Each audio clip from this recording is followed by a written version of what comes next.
While talking about effective inquiry, John Dewey explains to us the fourth step of effective inquiry, which is elaboration of hypothesis, यानी hypothesis को की तफसील में जाना या उसको एक तफसीली तौर पे मुरतब करना.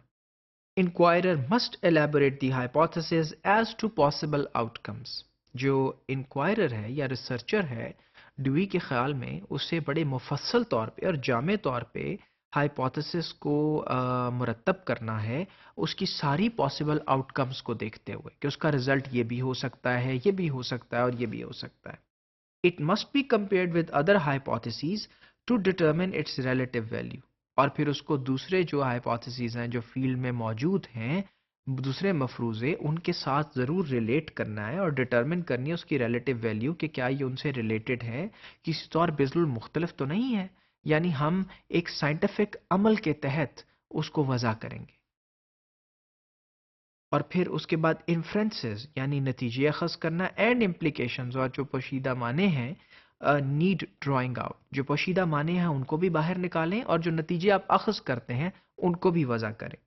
Hypothesis must be elaborated by a course of reasoning. और हाइपोथेसिस को मरतब करते हुए आपको एक रीजनिंग, एक लॉजिकल अमल से गुजरना है, एक साइंटिफिक अमल से गुजरना है.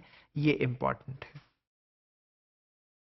And then testing hypothesis is the fifth stage, where in the final phase of the inquiry, ये वो stage है अब जब inquiry या research finalization की तरफ जा रही है. In the final phase of the inquiry, the inquirer must test the hypothesis experimentally. और फिर researchers को इन hypotheses को experimentally test करना बहुत ज़रूरी है. Hypothesis may not always turn out to be true और hypothesis ज़रूरी नहीं है कि हमेशा जो है वो सही साबित हो. लेकिन इससे पहले की जो 4 स्टेजेस हैं वो बहुत सी नॉलेज स्टूडेंट्स को देंगी.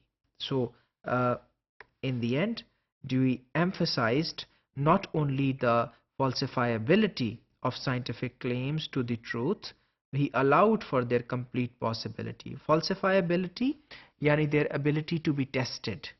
So ड्यूई का ये ख्याल था कि उनकी एबिलिटी टू बी टेस्टेड जो है वो साइंटिफिक क्लेम्स की वो भी सिर्फ ज़रूरी नहीं है सच्चाई को जानने के लिए, बल्कि उनकी कंप्लीट पॉसिबिलिटी को सामने रखना और इस चीज़ को देखना कि कहाँ तक कोई पॉसिबिलिटी हो सकती है, ये बहुत ज़रूरी है इस सारे अमल में. तो साइंटिफिक जो इंक्वायरी है, जो इंक्वायरी बेस्ड या रिसर्च बेस्ड है, उसके 5 स्टेप्स जो इन्हें हमें दिए जिसके मुताबिक हम एक बेहतरीन तरीके से किसी प्रॉब्लम को सॉल्व कर सकते हैं.